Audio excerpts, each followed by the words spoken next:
Hey everyone, and welcome back to the channel. In this video, I'm gonna show you how to fix the network error in CapCut. So this is what causes effects, transitions, or text not to download. So first, simply check your internet connection and also make sure you're actually online.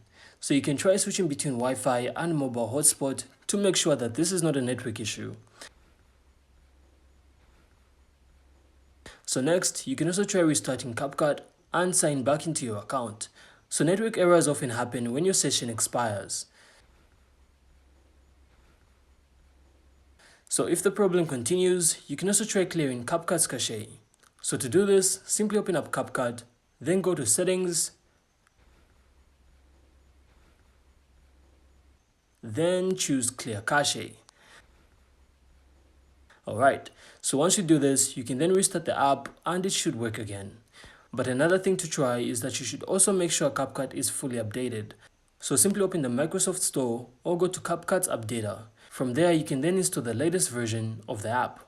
So after doing this, you can simply reopen CapCut and try downloading effects, transitions, or text again. So the network error should be gone. And that's it. So I really hope you found this insightful, and if you did, then make sure to leave a like and of course subscribe. Then we'll see you on the next one.